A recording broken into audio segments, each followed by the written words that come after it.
The Kaizen approach to dieting. Kaizen is the Japanese concept of improvement that preaches that we should make small, almost imperceptible changes to our routines and lifestyles if we want to see big improvements over time. The good news is that this is easy to do when it comes to losing weight. It just means looking for small opportunities to cut calories that you'll hardly notice, but which can add up to a big collective difference. In this presentation, we'll share some powerful examples. Butter. Butter is essentially just lard. That's right, pure fat that you willingly spread onto your food in order to increase moisture. Unsurprisingly, it's also not terribly good for you. So if you're searching for a way to dramatically decrease fat in your diet, you can do so by just avoiding butter, as well as margarine and everything else on your toast. After a while, you get used to eating ham on your bread dry, or having spreads instead like tuna paste. Oil. Likewise, you should keep oil away from your frying pan, and you should definitely keep oil away. While oil can prevent sticking, the reality is that if you heat the pan up slowly and use a little water, there is more than enough oil in your meat and moisture in your sauce to do this job for you. Sugar. If you can avoid adding sugar to any of your foods, whether it's a cup of tea or a bowl of fruit, then you'll find this completely changes your whole diet. Not only is that a huge amount of carbs now removed from what you eat, but it's also a great way to start getting used to blander tastes and remove your sweet tooth. Desserts in restaurants.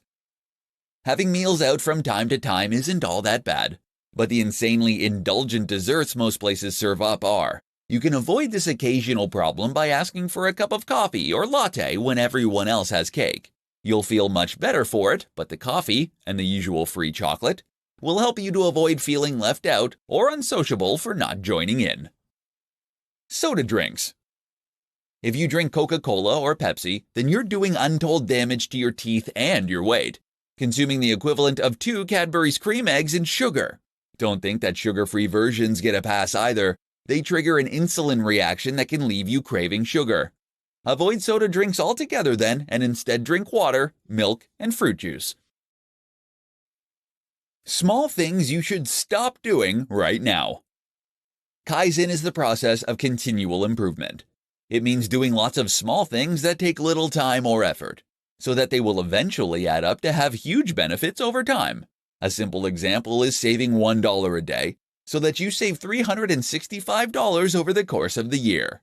But Kaizen isn't really the same thing as the tiny habits movement that is also popular right now. It's actually about becoming more efficient through tiny tweaks of your workflow and processes. That means it also includes things you should stop doing. Here are some tiny things that you should stop doing right now, which will have huge benefits to your happiness, health, productivity, and more. Listening? Great. Stop obsessing over negative thoughts. Find yourself replaying negative things that have happened during the day that you can do nothing about. Then just remind yourself next time to change tune and think about something else. Not only is this a waste of time, but it puts you in a negative headspace. Stop getting coffee and tea repeatedly. There's nothing wrong with tea and coffee. The problem is when you use getting tea and coffee as an excuse not to do any actual work. Keep an eye on how many trips to the kettle you're making. Stop apologizing. If you're one of those people constantly apologizing for everything, then this is the habit to cut out. Apologizing makes you appear guilty and actually makes other people feel resentful in many cases. Learn to cut this habit out. Stop getting on your phone every 2 minutes. If you get your phone out every time you go to the bathroom, every time you're in a queue, and any time you wait for your computer to load, that's something to fix. Try switching to a black and white screen, and you'll find yourself instinctively get it out less. Stop watching junk TV.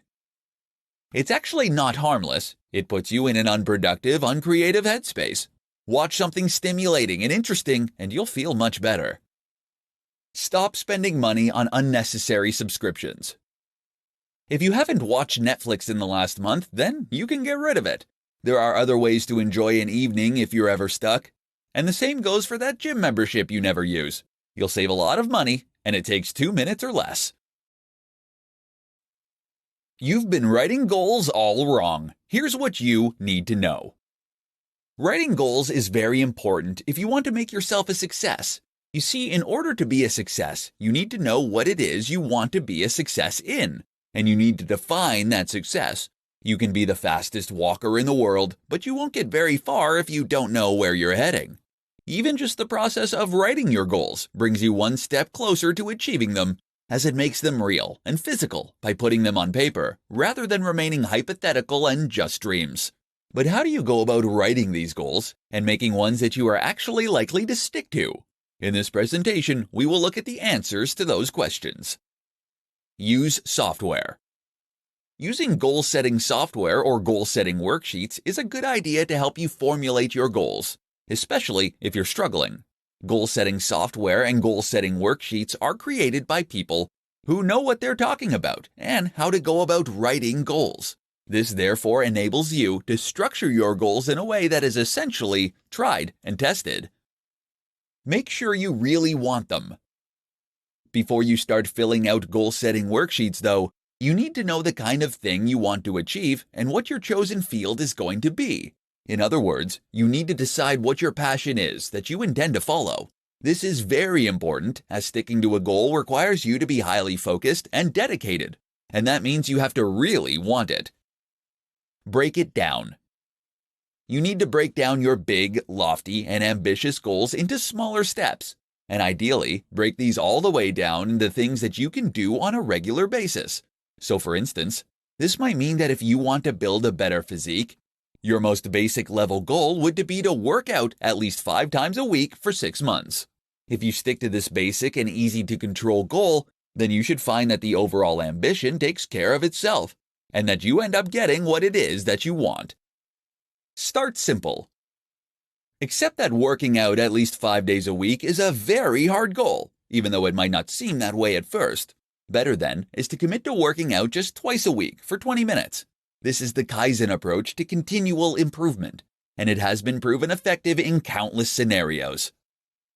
Keep them on your mind. Finally, make sure that these goals are constantly on your mind and constantly in front of you.